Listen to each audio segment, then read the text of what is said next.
freeze cam. Jason Hamill, Detroit Tulowitzki, and they pick off Nick Hundley earlier in the ballgame. That came in the fourth inning. That was the Frostbrewed Coors Light freeze cam.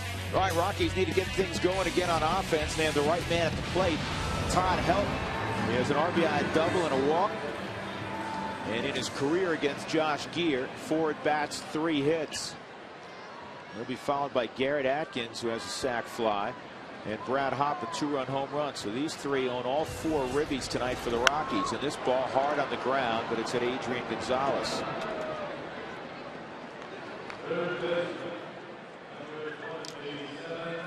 That'll bring up Atkins. A fly ball to left and a scoring fly ball to center. So he's 0 for 1 officially. Well, the Rockies with 3 hits and 3 runs in the first inning have 1 hit since then. We've seen that a lot, George. How many times we talked about that? You know, look back and you say, man, Rockies haven't had a hit since the 3rd inning. Rockies haven't had a hit since the 4th inning. You'd be in the 8th or 9th inning. It's like early offense and then it shuts down, which, you know, they've had a ton of bouts of inconsistency all year. From game to game, but it's within a game. And this ball is a line shot right at the shortstop, Josh Wilson. There are signs, though, that Atkins is starting to swing the bat better. He's getting the barrel of the baseball the last couple of nights with regularity. Yes, he is. And that ball was just flat smoke to shortstop. Last night it was Kuzminoff. He drove a ball deep enough to drive in a run. The 4th run of the Rockies were able to put on the board back in the 3rd. But, I mean, this is one of those for Wilson that, you know what, he either got to catch it or get hurt. I mean, it smoked a little bit of a humpback hooker to it.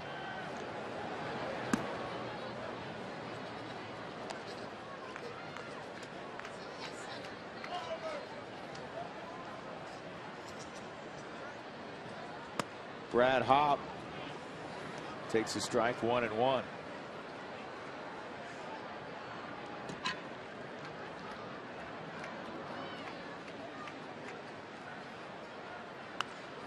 And it's 1-2 on Bradley.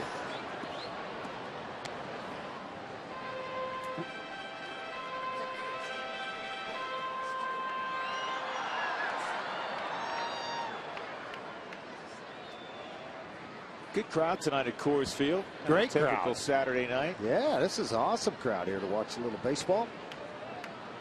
It's like over 30,000 on the ground to just to the right of the shortstop. Wilson fires it in the dirt. Yep. And Adrian Gonzalez, who has very soft hands, couldn't pick that one. So Brad is aboard on the error by Wilson. And normally when a ball's thrown a little bit harder than that, it'll skip. That ball seemed to hop when it got to over to the first base side. Now watch when this ball gets over there. It's going to be backhand, and when he throws this ball over, see it hop up versus more of a skip to it. And it appeared that Adrian, when he got back to the baseball, a lot of times first baseman will carry their glove back away from the baseball to help scoop the baseball a little better, unless it's an extremely short hop. When it's a longer hop, they'll carry the glove back. Short hop, they go out and get it. Yeah, see if the Rockies can take advantage. Seth Smith at the plate, 0 for 2. And a strike. You know, we haven't mentioned that Vinny's coaching first base tonight because Glenn Allen Hill, the Rockies' normal first base coach, is back in Northern California with his family. His daughter, I believe, graduated from, elementary school.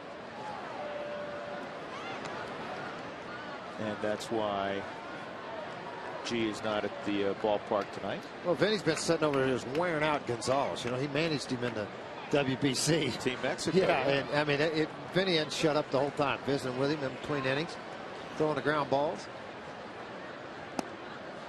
And many of you may not realize Vinny at home games is in uniform every day. Not like Walt Weiss was with Vinny in the past. Vinny is a special assistant to Dan O'Dowd. Just got to keep the uniform on through the evening. It used to be that Vinny and Walt, because they weren't allowed in the dugout, you only can have so many coaches. They'd go up in the weight room and watch the ball game up in the weight room and lift and converse. That's what we kid Vinny. That's why Vinny looks like Arnold Schwarzenegger in his prime now.